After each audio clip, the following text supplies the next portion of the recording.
Good morning प्यारे बच्चे लोग, कैसे हो। मेरा नाम राजेश कुमार गुप्ता है और तुम जुड़े हुए अपने सबसे फेवरेट एंड क्यूट वाला चैनल पीसीएम नूराज के साथ। तो आज हम लोग क्लास 12 के लिए indefinite integral by using the partial fraction exercise था 15A और आज उसे हम लोग कंटिन्यू करने वाले हैं। तो प्रीवियस वीडियो में जो क्वेश्चन था आई थिंक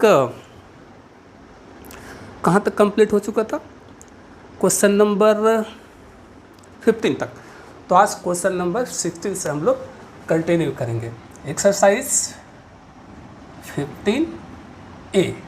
ओके, तो question number 16, let i is equals to, किसका इंटीग्रेशन चाहिए हमें,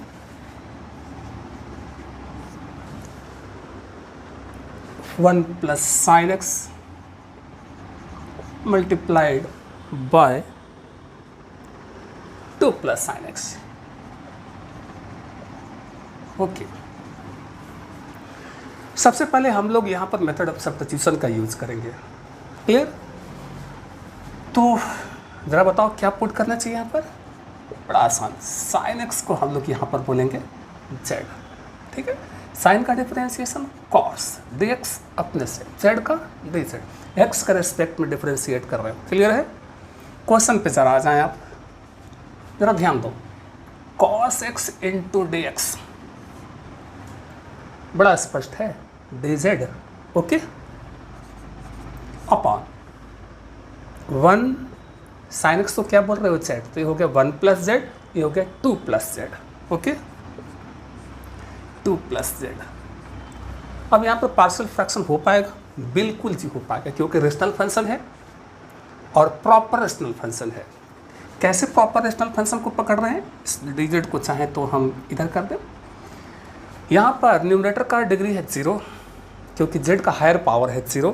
डिनोमिनेटर में जेड का हायर पावर मतलब डिनोमिनेटर का डिग्री है 2, तो डिनोमिनेटर का डिग्री ज़्यादा है, इसका मतलब ये rational function proper rational function है, इसका मतलब ये पार्शियल फ्रैक्शन होगा। नॉन रिपीटिंग का केस से भी है, नॉन रिपीटिंग का केस से भी है। अगर यहाँ पावर 1 छोड़कर कुछ भी होता, 2, 3, 4, 5 कुछ भी, तो रिपीटिंग का केस बन जाता।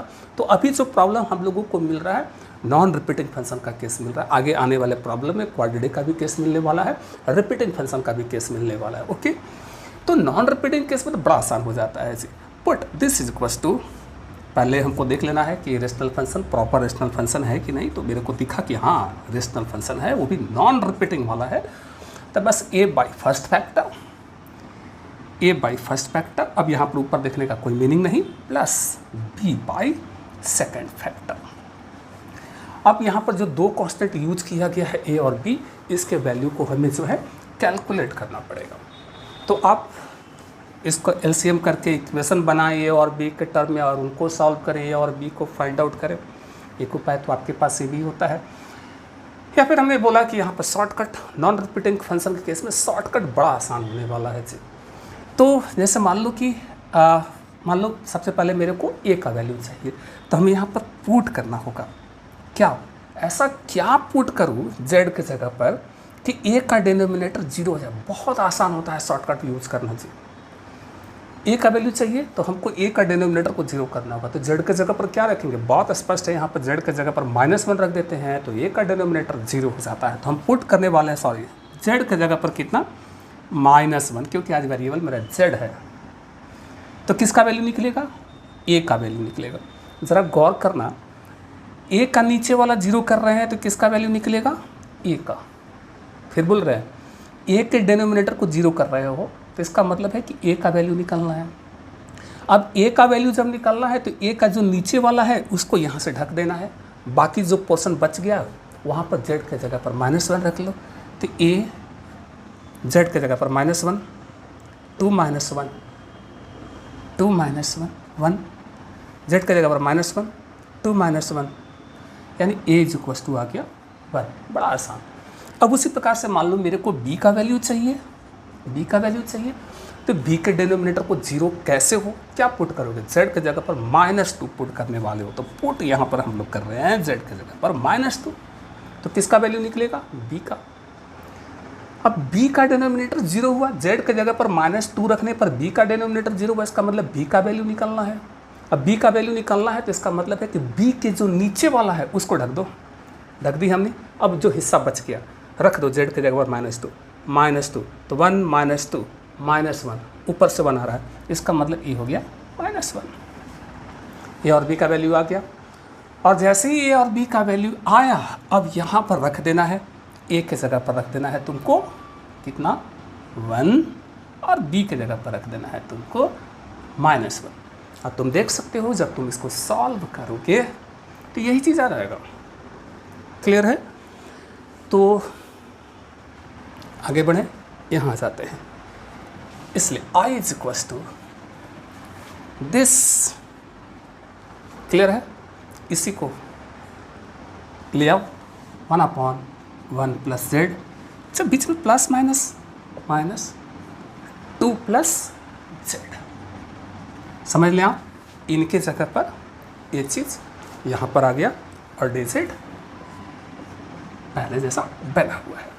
अब इंटीग्रेशन दोनों पे जानी है तो इंटीग्रेशन निकलेगा किसका, this minus integral of this. इसको x के रूप में देखें तो 1/x का इंटीग्रेशन log x होता है, बट यहाँ पर वेरिएबल z है तो इसको z के रूप में देखो पूरे पोर्शन को, तो 1/z का log z, log 1 plus z। Variable z है तो z के कोफिशिएंट को डिवाइड करना होगा, z का कोफिशिएंट यहाँ पर 1 है, अलग से डिवाइड करने का ज़रूरत नहीं थी, माइनस इसको x के रूप में देखना 1/x का log x, z कोफिशिएंट यहाँ भी 1 है, अलग से डिवाइड करने का ज़रूरत नहीं है, प्लस c।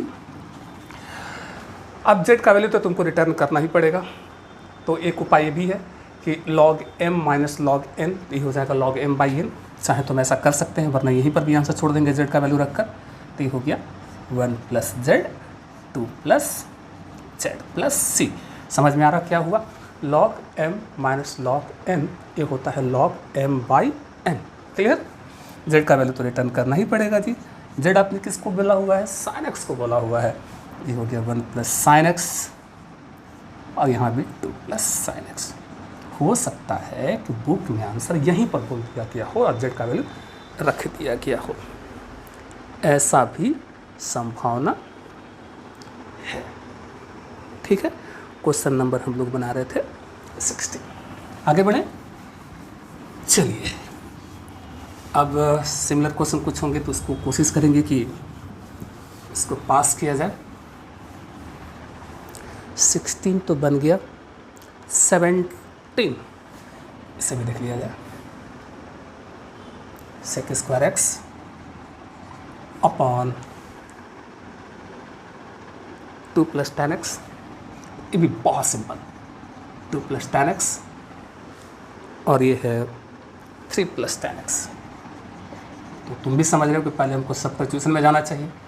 अगर tan x को z बोल दें तो sec स्क्वायर एक्स dx ये चला जाएगा dz में, 2 प्लस z 3 प्लस z। अलग से ही चमक रहा है कि यहाँ पर tan x को हम लोगों को z बोलना चाहिए, तो पुट करा हमने tan x को z। tan का differentiation sec square x, actually यहाँ dz बाई dx होता है, वही dx यहाँ पर क्रॉस होता है। समझ में आ रही है बात ना? आ जाए ज़रा क्वेश्चन पे, इस पोर्शन को ज़रा देख लो, this sec square x dx। समझ में आ रही बात? क्या हो रहा है? dz यहाँ पर क्या हुआ, tan के जगह पर z, तो 2 plus z 3 plus z, 2 plus z 3 plus z। अच्छा, चाहो तो यहाँ इसको ऐसे लिख दो, कोई हर्ज नहीं। नॉन रिपीटिंग फंक्शन का केस है, प्रॉपर रेशनल फंक्शन है, नॉन रिपीटिंग फंक्शन का केस है, तो नॉन रिपीटिंग केस में तो मज़ा आ जाता है जी। ये देखो, put this is equals to a by first factor, okay, plus b by second factor. Clear है? अब शॉर्टकट उपाय लगा देते हैं। नॉन रिपीटिंग फंक्शन में शॉर्टकट बड़ा आसान। पहले a का वैल्यू चाहिए मेरे को, तो a का वैल्यू के लिए a के डिनोमिनेटर को जीरो करना होगा।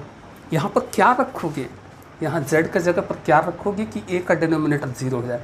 बड़ा स्पष्ट है, z के जगह पर -2 पुट करेंगे तो a का वैल्यू आ जाएगा। यहाँ z के जगह पर -3 रखेंगे तो b का वैल्यू आ जाएगा। क्लियर है? आ जाए, पुट करते हैं z इज इक्वल टू -2, तो a का डिनोमिनेटर 0 हो गया। इसका मतलब a का वैल्यू आने वाला है। जिसका डिनोमिनेटर 0 कर रहे हो उसका वैल्यू आना है। हम यहाँ पर a का डिनोमिनेटर को 0 कर रहे हैं z के जगह पर -2 करके, इसका मतलब a का वैल्यू यहाँ पर निकालना है। अब a का वैल्यू निकालना है तो a का जो डिनोमिनेटर है जो भी ये मैच कर रहा है बस इसको ढक दो, बाकी हिस्से में रख दो z के जगह पर -2, तो ऊपर से तो 1 3 -2 1, यानी a इज इक्वल टू 1। बड़ा आसान। उसी प्रकार से अब मान लो मेरे को b का वैल्यू चाहिए, तो b का डिनोमिनेटर 0 करना होगा, तो z के जगह पर यहाँ पर -3 रख देते हैं, तो b का डिनोमिनेटर 0 हो जाता है। तो पुट करेंगे हम z इज इक्वल टू -3, किसका वैल्यू आएगा, b का वैल्यू आएगा, तो b का जो डिनोमिनेटर है उसको यहाँ से ढक देना है। अब रख दो z के जगह पर -3, ऊपर से तो 1 आया, -3 2 -3, ये मिलकर हो गया कितना -1, तो a इज इक्वल टू 1 आ गया, b इज इक्वल टू -1 आ गया। क्लियर है, ये स्पष्ट है। आगे बढ़े तो ऐसा करें कि हम यहीं पर रख देंगे, तो जो भी a और b का वैल्यू आया है यहाँ पर रख देना है। a की जगह पर हमको रखना है a ½ b के जगह पर रखना है हमको -½ क्लियर है, ठीक है। इसे मिटा दें, शॉर्टकट बड़ा आसान है जी। नॉन डिपेंडेंट फंक्शन मिले धड़ल्ले से इसको यूज करो। अब आ जाओ क्वेश्चन पे। इसलिए i is equal to this, देख रहे हो यही है जायज़ है, 1/2 प्लस z, बीच में प्लस माइनस, अच्छा हो गया यहीं पर माइनस लिख दूँ। समझ में आ रहा है बात, देख लो दिस आ गया, डे से बना हुआ है, क्लियर है एकदम। अब क्या होना है, इंटीग्रेशन बढ़ेगा, ठीक है। तो इंटीग्रेशन बढ़ेगा तो इसको x के रूप में देखते हो, तो या तो इंटीग्रेशन बांट के दिखाओ, या तो समझ में आ रहा है, अरे यार तो यूज करो ना इसको, 1/x का log x, but z coefficient variable z है तो यहाँ z कॉफिशेंट को देखना होगा। z कॉफिशेंट 1 है, अलग से डिवाइड करने का ज़रूरत नहीं है। 1/x का log x, z coefficient 1 divide नहीं करेंगे, integral constant log m minus log 1/x का log x, ठीक है, log m minus log n log m/n, okay. अब बस z का वैल्यू यहाँ पर रिटर्न करना होगा। z किसको बोल रहे हो, tan x को बोल रहे हो, तो ये हो गया 2 + tan x, ये हो गया 3 + tan x + c, okay. Answer question number 17 हम लोग बना रहे थे, थोड़ा सा आंसर मैच कर लिया जाए। हम लोग सही जा रहे हैं, बिल्कुल सही जा रहे हैं, तो आगे बढ़ा जाए अब नेक्स्ट क्वेश्चन की ओर। पार्शियल फ्रैक्शन से कैसे फंक्शन को हम इंटीग्रेट कर रहे हैं उस चीज़ को हम लोग यहाँ पर सीख रहे हैं। क्वेश्चन नंबर 19 बहुत सिमिलर है। 18 देखा जाए, बढ़िया। 18 sin x cos x upon cos square x minus cos x -2। सबसे पहले यहाँ पर integration by substitution,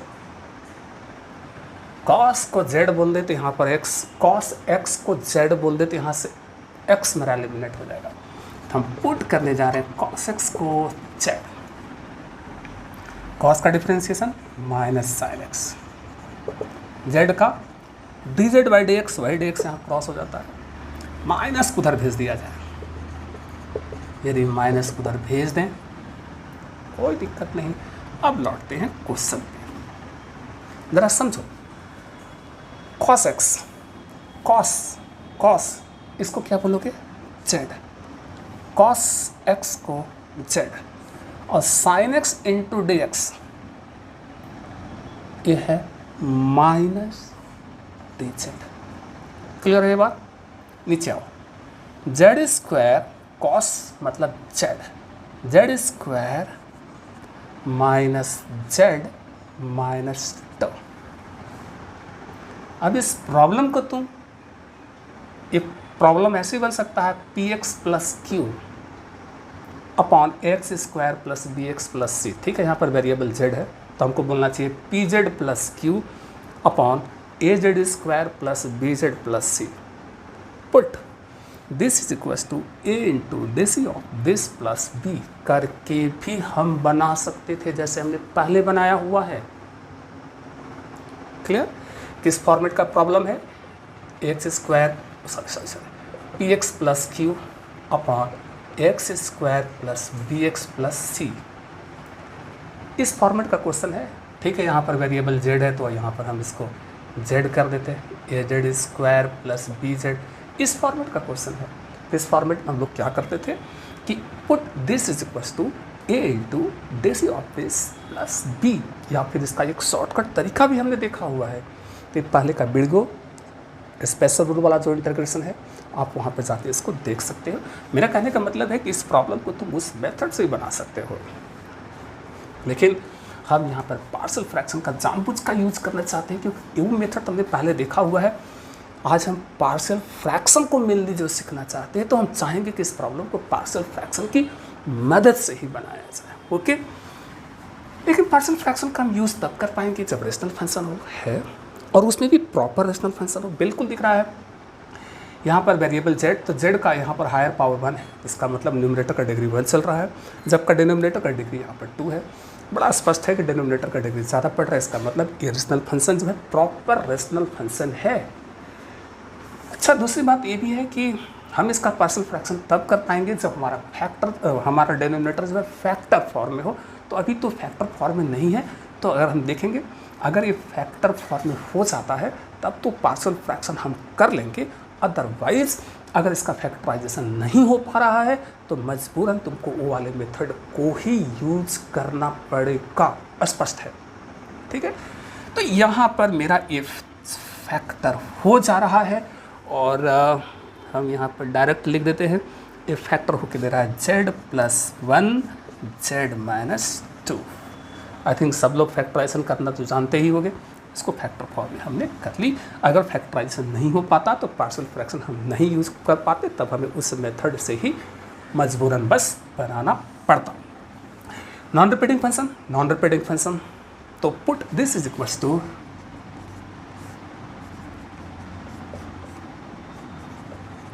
A by first factor plus b by second factor.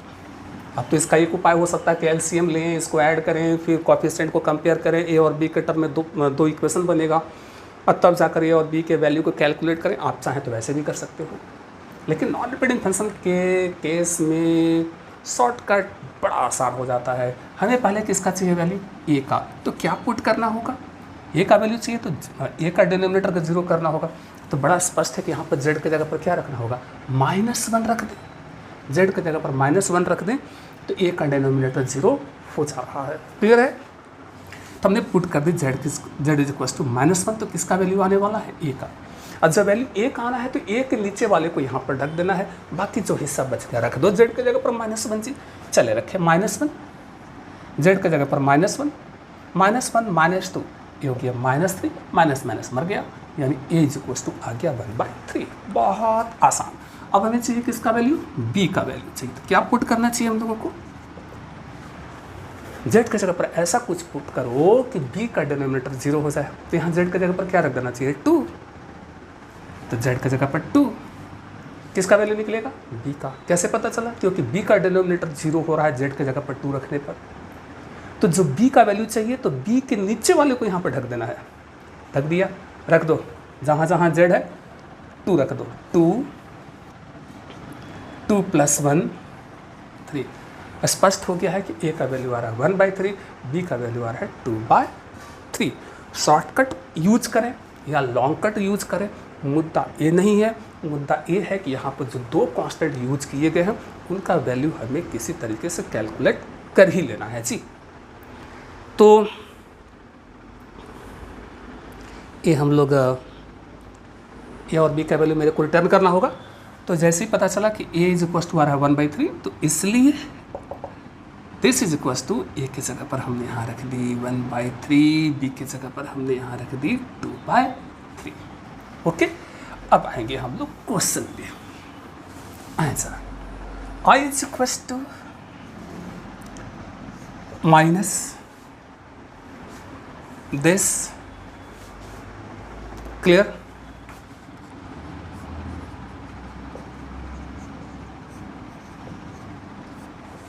Digit integral का साइन दोनों पे जाएगा, साथ में माइनस भी दोनों पे जाएगा, और चूंकि ये कांस्टेंट टर्म है तो उसको जो हम लोग इंटीग्रेशन को पीछे भी करते चलेंगे। ये तो सबको समझ में आ रहा होगा। अब ये माइनस a2/3 कांस्टेंट टर्म, इसको आना होगा पीछे, z माइनस 2 1/x का log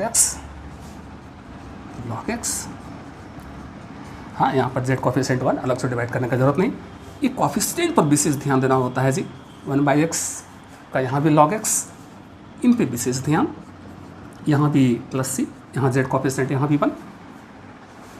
ठीक है, अब z का वैल्यू रिटर्न करना होगा। z मीन्स क्या? cos x आ जाए तो जहाँ जहाँ z है वहाँ वहाँ cos रख देना होगा आपको। z cos x + 1 - 2/3 log z, z मतलब cos x - 2 + c, ये हम लोग का आंसर हो जाता है। क्लियर है? पहले हमने क्या करा कि इसको मेथड में सब्स्टिट्यूशन पे जाकर हम फंक्शन पे इस रूप में लाए। पार्शियल फ्रैक्शन में जाना था तो हमने इसको फैक्टराइज भी कर ली, और जब फैक्टराइज करा तो पता चला कि तो नॉन रिपीटिंग फंक्शन का केस है, तो हमने पुट करा this by a by first factor plus b by second factor, फिर a और b के वैल्यू को कैलकुलेट करा, फिर उठाकर हमने यहाँ पर रख दिया। अब हमारा फंक्शन इजिली इंटीग्रेबल हो गया। 1/3 पीछे लॉग इतना, 2/3 पीछे लॉग इतना। क्लियर? क्वेश्चन नंबर 18 हम लोगों का वैल्यू आता। नेक्स्ट चलिए, हम 19 क्वेश्चन जो है हम बस केवल कुछ स्टेप बढ़ा के छोड़ दे रहे हैं, क्योंकि बहुत इजी दिख रहा है जी। कुछ स्टेप बढ़ा के छोड़ देंगे क्योंकि बन जाने वाला है e के पावर 2x प्लस 5 e के पावर x प्लस 6। सब्स्टिट्यूशन में जाएंगे हम, तो पहले ex को z बोले, तो ex का डिफरेंशिएशन ex, dx अपने से, z का dz। समझ में आ रही बात ना? आ जाए क्वेश्चन पे। दिस, ये देखो ex dx क्या है? dz। अच्छा, यहाँ e के पावर x को z बोले हो, समझो क्या बोल रहे हैं। यहाँ e के पावर x को z बोल रहे हो, यह है e का पावर 2x, तो इसको केवल हम लिख दूँ z² प्लस 5z प्लस 6। अच्छा होगा कि इसको यहाँ 1 लिख कर dz यहाँ कर लो। रेशनल फंक्शन है, और भी डिनोमिनेटर का डिग्री 2, न्यूमरेटर का डिग्री 0, डिनोमिनेटर का डिग्री हायर है, इसका मतलब ये प्रॉपर रेशनल फंक्शन है। पार्शियल फ्रैक्शन में हम जा सकते हैं। यदि इसका फैक्टराइजेशन पॉसिबल हुआ तो हम पार्शियल फ्रैक्शन तो जा सकते हैं। अगर ये पार्शियल इसका फैक्टराइजेशन अगर नहीं हो पाया तो इसको फिर स्पेशल रूल से ही बनाना होगा, इसको परफेक्ट स्क्वायर में बदल कर। क्लियर है? तो देखते हैं क्या इसका फैक्टराइजेशन हो पाएगा। थोड़ा रफ में आ जाते हैं। 5z प्लस 6, तो इसको लिख दो 3z प्लस 2z प्लस 6। यहाँ से z कॉमन, बढ़िया, यहाँ से 2 कॉमन, z प्लस 3, तो ये हो गया z प्लस 2 z प्लस 3। तो फैक्टराइजेशन हो गया, इसका फैक्टराइजेशन बन रहा है z plus 2 z plus 3। Clear है? अब तो नॉन रिपीटिंग फंक्शन बड़ा आसान है जी। तो पुट करेंगे पुट करा a by first factor plus b by second factor. अब z के जगह पर -2 पुट करोगे तो a का वैल्यू आ जाएगा, z के जगह पर -3 पुट करोगे तो b का वैल्यू आ जाएगा। क्लियर? a पीछे लॉग इतना, b पीछे लॉग इतना। बहुत सरल है, इसको आगे तुम कंटिन्यू करोगे। क्लियर है? बन जाए तो बता देना कमेंट करके कि हाँ ये क्वेश्चन हमसे बन गया, आंसर हमने मैच कर लीजिए। ओके, तो अब हम आ जाते हैं क्वेश्चन नंबर 20 की ओर। ये है क्वेश्चन नंबर 20 और ये रहा क्वेश्चन। भले ही यहाँ पर थोड़ा सा कुछ भारी भरकम दिख रहा है लेकिन बनेगा आसान तरीके से। e to the power 3x minus 3e के power 2x minus ex। Question को बड़े सावधानी पूर्वक लिखना होगा, वरना अगर गलत हो गया तो फिर समझ में आ रही है बात ना। तो पहले जाना होगा सब्स्टिट्यूशन पे, तो किसे जेड बोलोगे? ex को जेड बोलेंगे, ये जिससे कि ये चला जाएगा dz में, चमक रहा है। ex को क्या बोलना होगा? z। ex का डिफ्रेंसिएशन ex, dx z का dz। वास्तव में dz बाई dx यही क्रॉस होता है। बार बार रिपीट कर देते हैं इस चीज़ को। आ जाओ, दिस ex dx क्या है? dz। क्लियर है? अब तुम ज़रा ध्यान से देखो, e के पावर x को तुम z बोले हो, यहाँ पर e के पावर 3x है, इसका मतलब हो गया ये z3। क्या हो गया ये? z3 माइनस 3 ex को z बोले हो, ये है e के पावर 2x, तो ये हो गया z square minus z plus 3। x eliminate हो गया। अब ये प्रॉपर रेशनल फंक्शन है क्योंकि डिनोमिनेटर का डिग्री 3 हायर है। अब यदि इसका कहीं फैक्टराइजेशन हो गया तब तो ठीक, नहीं हुआ तो फिर दूसरे मेथड पे जाना होगा। पार्शियल फ्रैक्शन से तो काम नहीं हो पाएगा। हम देखते हैं क्या इसका आज पार्शियल फ्रैक्शन फैक्टराइजेशन हो पा रहा है। तो हमने देखा कि अगर यहाँ से अगर हम जेड स्क्वायर अगर कॉमन ले लें, ठीक है, तो ये हो गया जेड माइनस 3, और यहाँ से -1 कॉमन ले लें तो ये हो जाएगा z minus 3। Okay, is equals to z minus 3 common ले लें तो ये हो जाएगा z square minus 1 z minus 3। अब ये है नॉन रिपीटिंग फंक्शन का केस, क्योंकि लीनियर फंक्शन है, पावर 1 है, तो नॉन रिपीटिंग फंक्शन का केस है। लेकिन ये तो क्वाड्रेटिक है, तो अब यहाँ से हम इसको क्वाड्रेटिक के फॉर्म में पे भी सेट करके बना सकते थे। अभी आगे प्रॉब्लम आ रहा है तो हमारे पास ऑप्शन है कि हम इसे क्वाड्रेटिक के फॉर्म पे सेट करके बना सकते थे, आगे हम लेंगे। लेकिन अभी हम जानबूझकर इसे हम कोशिश करते हैं कि काश अगर नॉन रिपीटिंग फंक्शन का केस बन जाए तो थोड़ा हमें सॉल्व करना आसान पड़ेगा।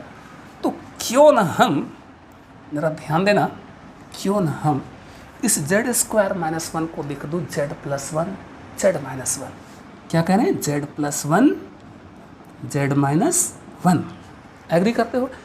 ए plus b a minus b a square minus b square, और ये अपने जगह पर एज इट इज़ बना हुआ है। Non repeating non repeating non repeating. तुमको होता है कि नॉन रिपीटिंग फंक्शन अगर हो पार्शियल फ्रैक्शन में थोड़ा आसान पड़ता है।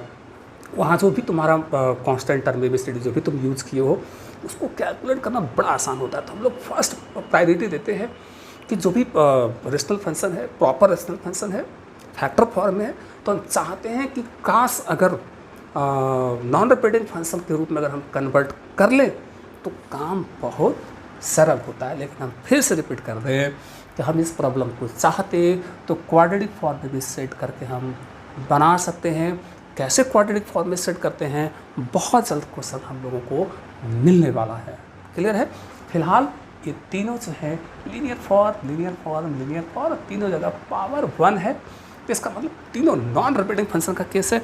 और नॉन रिपीटिंग फंक्शन का केस आता है तो हम तो बड़े खुश हो जाते हैं। याद रखना, जेड के जगह पर से हम मिटा रहे हैं, तुमको जेड के जगह पर वैल्यू रिटर्न करना है एक्स, तो ऊपर से हम हटा देना। जेड के जगह पर क्या रखना है? ई एक्स रखना है। ओके, बढ़िया बात। चलिए, A I is equals to मेरा चल रहा है, तो हम पुट करेंगे दिस इज इक्वल्स टू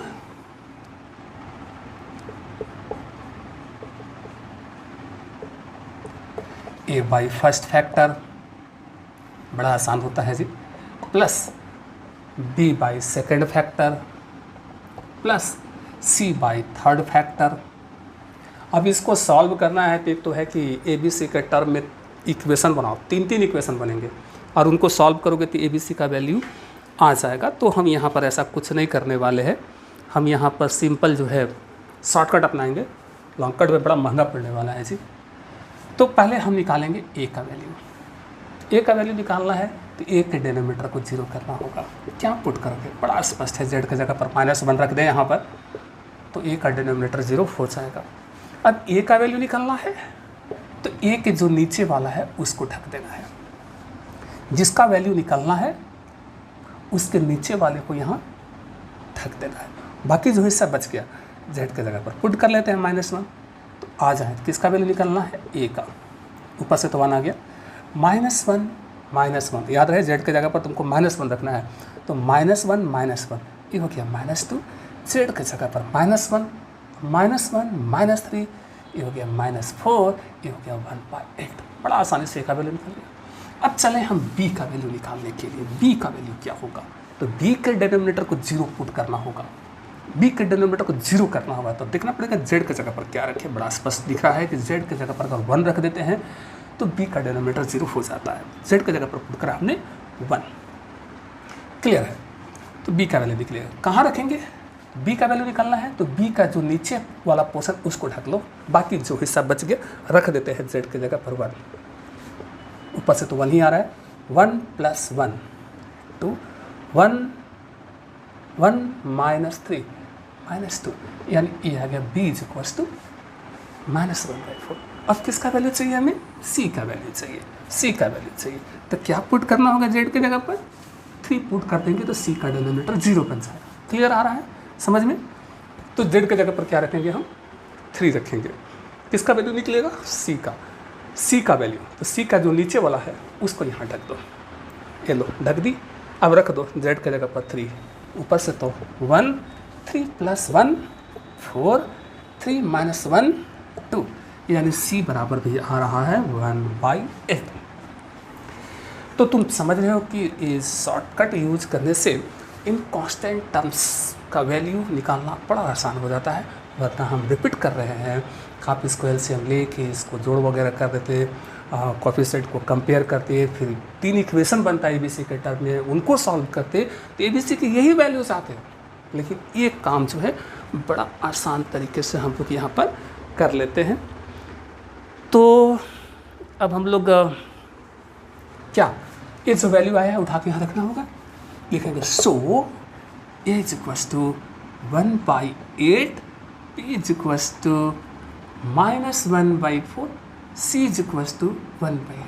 बस जो देर था ये वैल्यू निकलने तक, जब ये वैल्यू निकला तो फिर बड़ा काम आसान हो जाता है।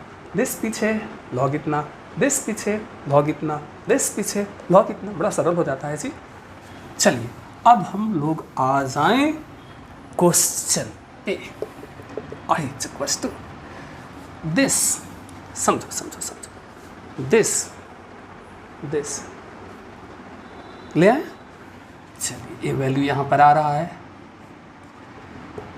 प्लस माइनस बीच में माइनस कर लो, ठीक है, प्लस dz बटना है इंटीग्रेशन 1/8 पीछे लॉग इतना, समझ रहे हो तो डायरेक्ट करो ना यार। अब पीछे log x का 1/x, z कोएफिशिएंट 1 अलग से डिवाइड नहीं करना पड़ेगा, माइनस 1/4 कांस्टेंट 1/x का log x, यहाँ भी z कोएफिशिएंट 1 डिवाइड नहीं कर रहे हैं, 1/8 पीछे गया, ये प्लस है, 1/8 पीछे गया तो 1/x का हो गया log x। यहाँ भी वेरिएबल z और z का कोएफिशिएंट 1 अलग से डिवाइड करने का जरूरत नहीं।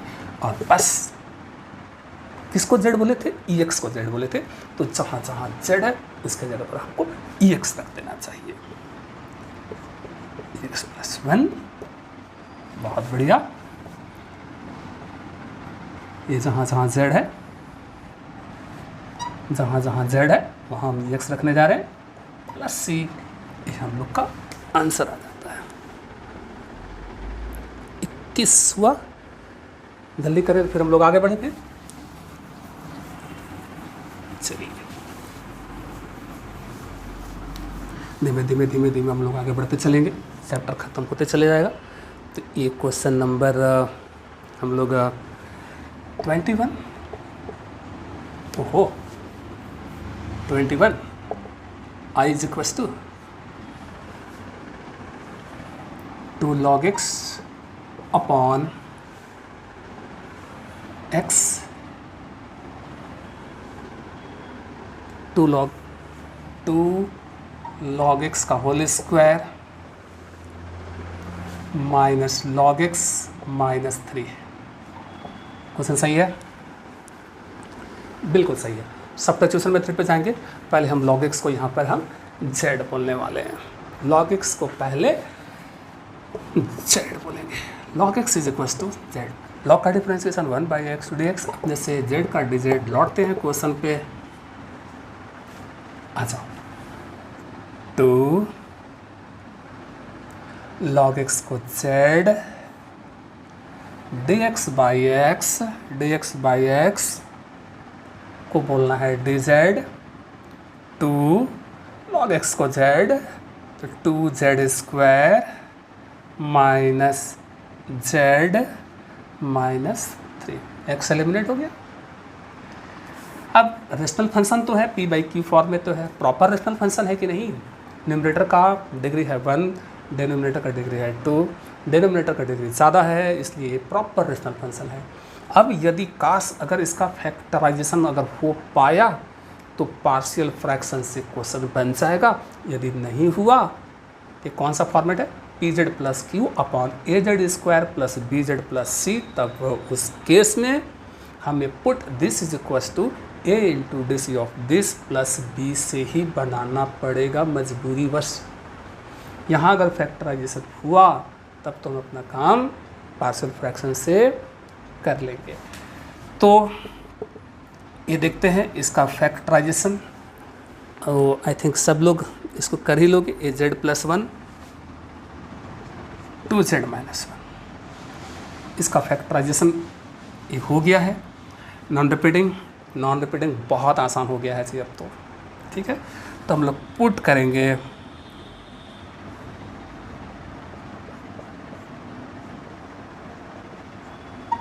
This is equal to a by first factor b by second factor.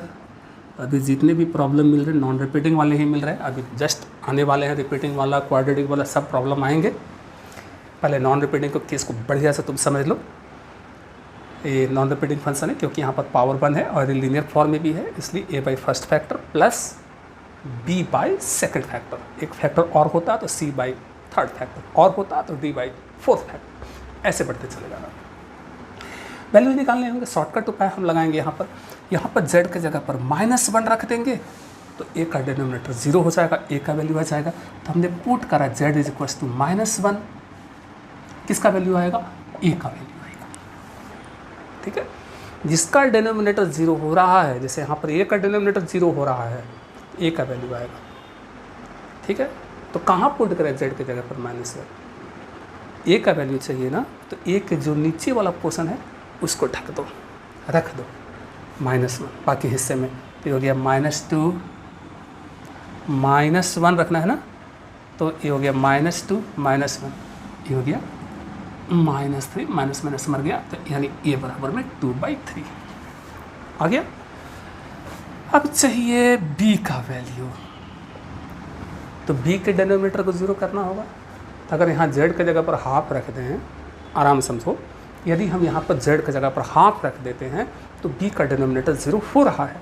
तो हमने पुट करा z की जगह पर हाफ, तो किसका वैल्यू निकालना है? b का। तो b के नीचे वाले को ढक लो, यही है, बाकी जगह हाफ रख दो। तो 2 इंटू हाफ क्या बचा? 1 2, अच्छा हाफ रखना है ना, तो हाफ प्लस 1 3/2, 2 कहाँ चला जाएगा? ऊपर, यानी हो गया 2/3। ये शॉर्टकट उपाय समझ में आ रहा है, बड़ा आसान है जी, ठीक है। तो a और b के वैल्यू निकल गए, ठीक है, दोनों का वैल्यू 2/3 ही निकला, ये मुद्दा नहीं है। अब जो भी a और b का वैल्यू निकला है, इसे उठाकर हमें ऊपर जो है रख देना है। क्लियर है? इसे ऊपर उठाकर हम लोग रखेंगे। कहाँ? a का वैल्यू इसलिए पुट नहीं सो। ए की जगह पर 2/3 और बी की जगह पर भी 2/3। ओके, किधर से आया जा, इसी को आगे बढ़ाते हैं। इसलिए I is equals to this, clear, this रखा जाए वैल्यू,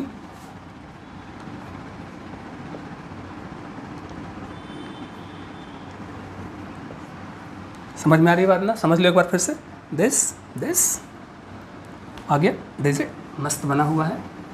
अब क्या इंटीग्रेशन दोनों पर बांट दिया जाए और 2/3 दोनों में कांस्टेंट और पीछे आएगा 1/x का लॉग इतना, बट z कोएफिशिएंट 2 अलग से डिवाइड भी करना होगा। तो 2/3 कांस्टेंट टर्म पीछे गया तो ये हो गया log z + 1 plus 2/3 constant term 1/x का log x, कुछ ऐसा ही। यहाँ वेरिएबल z है, यहाँ z कोएफिशिएंट 2 है जी, अलग से डिवाइड करना पड़ेगा। समझ में आ रही बात? ठीक है, वो 2 से 2 कट गया, अलग बात है जी। तो कितना हो गया 2/3 log z का वैल्यू भी रख देते हैं, z मतलब log x प्लस 1, ये 2 से 2 कैंसिल हो गया तो सिर्फ यहाँ पर 1/3 बचा, और ये हो गया log 2x के जगह पर log x, 2 log x minus 1 plus c, ये हम लोग के आंसर हो गए। क्लियर है? बढ़िया बात। अब हम लोग क्वेश्चन नंबर लेंगे 22।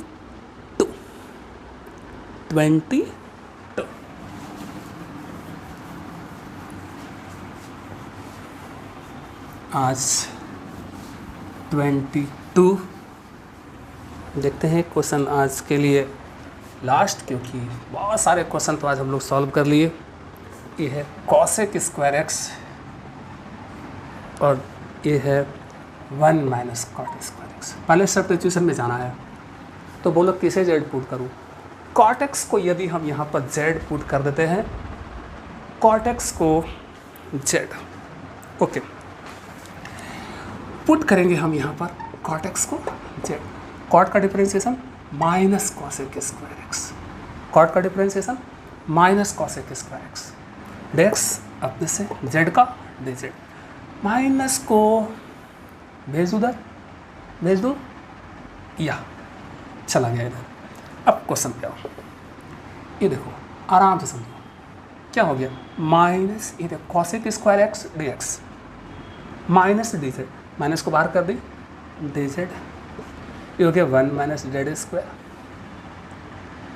अब भाई यहाँ तो सीधे फार्मूला लग रहा है जी, अगर यहाँ तो हम सीधे फार्मूला लगा रहे, देखो क्या कौन फार्मूला लगना है, ए स्क्वायर माइनस एक ए स्क्वायर 1 है, जैसे हम 1 का होल स्क्वायर कर सकते हैं, ए स्क्वायर माइनस एक्स स्क्वायर, ए के रूप में यहाँ पर 1 है, एक्स के रूप में यहाँ पर कौन है, जेड है। क्या फार्मूला लग रहा था 1/2a log a plus x A minus x. यार ज़्यादा अच्छा है कि यहाँ पर फार्मूले का यूज करके आंसर बोले और निकले आगे, अदरवाइज हम चाहें तो इसको पार्शियल फ्रैक्शन से भी हम बना सकते हैं, वो एक अलग बात है। अच्छा होगा यहाँ पर हम डायरेक्ट फार्मूले का यूज करें। माइनस तो मेरा पहले से आ रहा है जी, 1/2a 1/2 ए के रूप में मेरा कौन है 1 log a plus x 1 plus z upon a minus x, तो 1 माइनस जेड माइनस 1/2 और प्लस जेड का वैल्यू रिटर्न करना होगा। जेड मतलब क्या है यहाँ पर cot x, 1 minus cot x, ये तो मेरा आंसर हो गया। अदरवाइज मेरा तो आंसर आ गया। अगर तुम चाहते हो कि हम पार्शियल फ्रैक्शन से ही बनाए इसको, तो इसको लिख लेना 1 plus Z into 1 minus Z.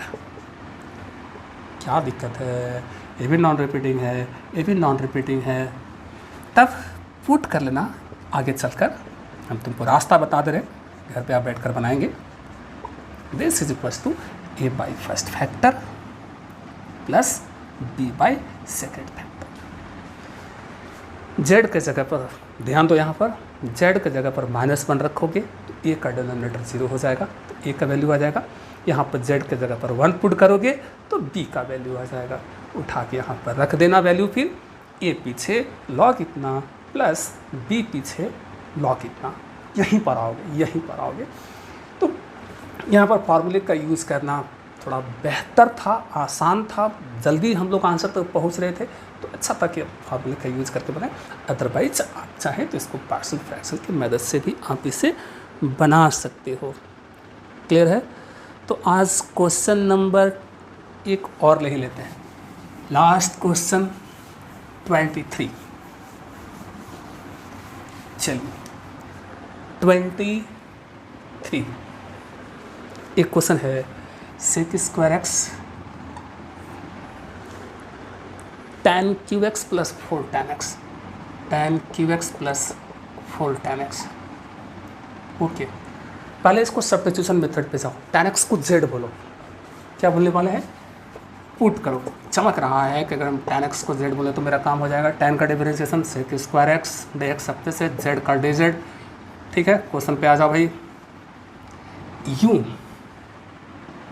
dz bye tan को z बोले हो तो ये हो गया जेड क्यू प्लस 4z। ठीक है, अच्छा होगा कि यहाँ बन करके यहाँ dz लिख देते हैं, तुमको समझने में आसानी होगा। क्या करें अब, रेशनल फंक्शन है, प्रॉपर रेशनल फंक्शन किया है, क्योंकि यहाँ डिनोमिनेटर का डिग्री 3, न्यूमरेटर का डिग्री 0, तो डिनोमिनेटर का डिग्री ज़्यादा है, इसका मतलब ये rational function, proper rational function तो है, लेकिन इसका अगर फैक्टराइजेशन हो पाएगा तभी हम पार्शियल फ्रैक्शन से इस क्वेश्चन को सॉल्व कर पाएंगे। तो यहाँ से ले लिया हमने z कॉमन, तो ये हो गया जेड स्क्वायर प्लस 4। अब इसे हम चाह कर भी नॉन रिपीटिंग का केस नहीं बना सकते हैं। ये मेरा नॉन रिपीटिंग का केस है, ये मेरा नॉन रिपीटिंग का केस है, और ये मेरा क्वाड्रेटिक का केस आ गया। क्लियर? अब क्वाड्रेटिक में कैसे सेट करते हैं, याद करो, हमने तुमको बताया कि अगर मान लो ऐसा कोई फंक्शन हो, जैसे कि क्वाड्रेटिक मान लो इस प्रकार से अगर तुमको दिया है, जैसे कि एक्स स्क्वायर कुछ भी मान लो दिया है प्लस कुछ भी मान लो 2 दिया है, ऐसे दिया है, तो क्वाड्रेटिक हो गया। क्वाड्रेटिक है तो इसमें कैसे सेट करना होता है, ए एक्स प्लस बी इस फॉर्म में बाय सॉरी, तो हम क्या पुट करते हैं यहाँ पर, this is equals to a x plus b by this, इस रूप में सेट करना पड़ेगा मेरे को। समझ में आ रही बात ना, क्वाड्रेटिक में ऐसे सेट करना है। यहाँ कांस्टेंट ए बी, तुम चाहो तो बी यहाँ बोल दो, सी यहाँ बोल दो, यहाँ कोई 2 कांस्टेंट अपने से जो भी सूट कर ले सकते हो। तो बड़ा इंटरेस्टिंग आज होगा, तो हम पुट करेंगे दिस इज इक्वल्स टू, नया केस आ गया। अब तक तो जो प्रॉब्लम बना हम लोग सब नॉन रिपीटिंग का ही केस बन रहा था जी, ये तो मेरा नॉन रिपीटिंग है तो कोई बात नहीं, ए बाई जेड लिख दी, और ये क्वाड्रेटिक है, ध्यान रखना कैसे सेट करना है। ए मेरा नॉन रिपीटिंग था तो ए बाई कर दी हमने, और ये चूँकि क्वाड्रेटिक है तो इसको हम कैसे सेट करेंगे, बी जेड प्लस सी, कोई 2 कांस्टेंट यहाँ पर यूज़ करना है। ए यूज़ कर लिए तो 2 कांस्टेंट इस बार हमने बी और सी के रूप में यूज़ कर लिए, चूँकि वेरिएबल जेड है तो यहाँ जेड रखा, अगर वेरिएबल एक्स होता तो यहाँ पर एक्स आता बाई दिस। बस यही एक बात है जो तुमको समझना है कि क्वाड्रेटिक में कैसे सेट करना है। ए मेरा नॉन रिपीटिंग था तो कोई बात नहीं, ए बाई ए वाला जो फैक्टर था आ गया, हमने देखा कि ये तो मेरा जो है क्वाड्रेटिक है, तो क्वाड्रेटिक में सेट करना है b z plus c by this. यहाँ पर कोई 2 कांस्टेंट तुमको जो भी सूट करे ले सकते हो, ठीक है, इसी अंदाज से तुमको सेट करना है। बाकी प्रॉब्लम बनाने का तरीका वही है, इसको सॉल्व करना होगा। यहाँ पर 3 कांस्टेंट अब यूज़ किए हैं, a b c, shortcut long cut मेरे को नहीं मालूम, जैसे अच्छा लगे। हमें यहाँ पर ए बी सी के वैल्यू को निकालना ही पड़ेगा। हाँ, हम उसमें शॉर्टकट जो भी बीच बीच में कुछ टिप्स हैं उसको हम यहाँ पर बताते चलेंगे, तो ज़रा समझें यहाँ पर। अब इसको सॉल्व करना होगा तो ये एज इट इज़, इसका एलसीएम ये कैंसिल, ये मल्टीप्लाई होगा इसके साथ, ए जेड स्क्वायर प्लस 4a, ये कैंसिल, तो इसका मल्टीप्लिकेशन इसके साथ होगा, तो B Z square plus C Z बड़े आराम से कट गए नीचे वाले। तो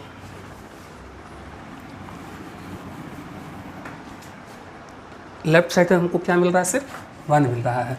यहाँ क्या मिला, A Z square plus B Z square को थोड़ा पहले लिख लो, 4a plus C Z, okay, 4a plus C Z, अच्छा 1, जेड स्क्वायर यहाँ जेड स्क्वायर यहाँ कॉमन ले लो, तो क्या बचा, यहाँ से जेड स्क्वायर कॉमन ले लो, तो ये बचा a प्लस बी, ओके, ये हो गया, ये हो गया।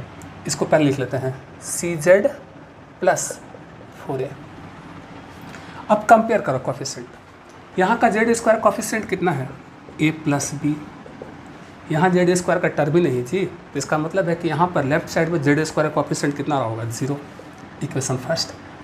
यहाँ का जेड कोफिशिएंट कितना है, c, यहाँ भी जेड का टर्म है ही नहीं जी, तो जेड कोफिशिएंट कितना रहा होगा, 0, इक्वेशन हो गया 2, और यहाँ का कांस्टेंट टर्म 1, वहाँ का कांस्टेंट टर्म 4 है, यानी 4 इज इक्वल टू 1, ये इक्वेशन थर्ड।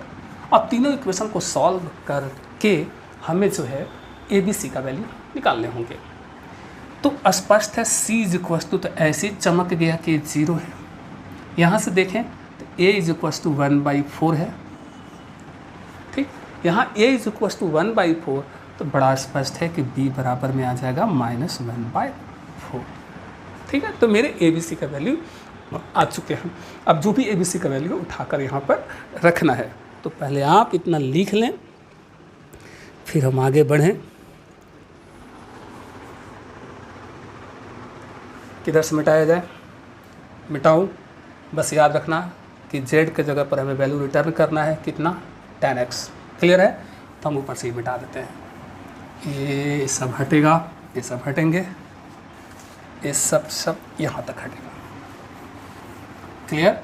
क्या याद रखना है कि z के जगह पर हमें 10x रखना है, ओके। इसलिए एक के जगह पर इसको भी हटाओ, यहाँ पर वैल्यू रखना है, इसे भी हमने यहाँ से इरेज कर दी। अब पुट नहीं, so this is equals to a बराबर कितना आ रहा है, 1/4, यहाँ रख दिया जाए 1/4, प्लस b के जगह पर कितना आ रहा है, -1/4, ये b के जगह पर कितना आ रहा है, -1/4, c के जगह पर कितना आ रहा है, 0, क्लियर। तो इतना +0, एक तरीके से कहो कि कोई मीनिंग नहीं रहा। अब आ जाते हैं क्वेश्चन पे, दिस ध्यान रहे, इसको सॉल्व करोगे तो यही आ जाएगा, इतना तो तुम भी समझ रहे होगे। दिस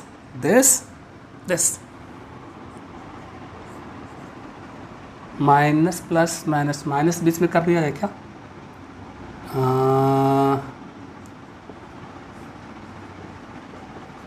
समझ में आ रही बात, डिजिट रहेगा, बड़े का इंटीग्रेशन और कांस्टेंट टर्म जो होगा पीछे भी करते चलेंगे, 1/4 कांस्टेंट टर्म, तो डिजिट बाई जेड माइनस यहाँ भी 1/4 कांस्टेंट टर्म आ जाएगा, तो ये हो जाएगा z/z², 4, इतना तो सबको समझ में आ गया। 1/z का इंटीग्रेशन तो क्या होगा, log z, ये तो सब लोग जान रहे हैं, 1/z का इंटीग्रेशन log z। यहाँ क्या करोगे, तो यहाँ पर तुम्हारे पास 2 ऑप्शन है। फर्स्ट ऑप्शन इसको सब्स्टिट्यूशन से जाए, या फिर इसको सेट करके ही बना लें, या तो सेट करके बनाए या तो सब्स्टिट्यूशन से जाए। पुट करा हमने z² + 4 को कितना, कुछ मान लेते हैं, कुछ भी मान लिया, मान लो कि u मान लिया, z² का 2z, 4 का 0, dz du, z² का 2z, 4 का 0, dz u का du। एक्चुअली दोनों तरफ हम z के रेस्पेक्ट डिफ्रेंशिएट कर रहे थे, तो यहाँ पर आ रहा था du/dz, वही dz यहाँ पर क्रॉस मल्टीप्लाई हो गया, क्लियर है। इसलिए z dz कितना हो जाएगा, यहाँ से z dz तो 2 जाकर लटक जाएगा, du/2, क्लियर है। अब जरा क्वेश्चन पे आए, 1/4, ये जो पुट करना है सिर्फ यहाँ पुट करना है, यहाँ नहीं, ये जो है सिर्फ यहाँ पुट करनी है। यहाँ क्या हो गया, 1/4 log z -1/4। हम इसको दूसरे मेथड से बनाएंगे, इस इंटीग्रेशन को दूसरे मेथड से बनाएंगे, ठीक है। -1/4 z dz, ओके, du/2 बाहर निकालिए उसको। समझ में आ रही बात? अरे 1/4 तो मेरा पहले से था, ये z dz du/2 upon this हो u, क्लियर? ये हो गया 1/4 log z, ये हो गया 1/8, और ये वेरिएबल u है तो 1 log u plus c, 1/4 log z। समझ में आ रहा है ना? 1/u का इंटीग्रेशन कितना हो जाएगा? log u हो जाएगा। u का value, u means z² plus 4, u का वैल्यू रिटर्न करना होगा, u मीन्स z² प्लस 4। अब z का वैल्यू रिटर्न करना होगा। z यहाँ हम लोग किसको बोले थे? tan x को, याद आ रहा है ना? ओहो, z tan x को, जहाँ जहाँ z वहाँ वहाँ tan x, तो ये हो गया tan² x plus 4 plus c। तो आज तो यहीं पर हम क्वेश्चन यहाँ पर इसको रखेंगे, लेकिन पहले हम करेंगे इसको आंसर को मैच। और ये क्वेश्चन हम लोग बना रहे थे 23, और ये 23 का मेरा आ गया आंसर बिल्कुल एक्यूरेट। क्लियर था? आसान था? समझ में आ रहा? पार्शियल फ्रैक्शन का यूज़ करके कैसे फंक्शन को हम लोग इंटीग्रेट करते हैं। तो आज बहुत ज़्यादा क्वेश्चन हो गया, तो आज यहीं पर हम लोग लास्ट करते हैं। मिलेंगे बहुत जल्द, तब तक के लिए बाय बाय, टेक केयर।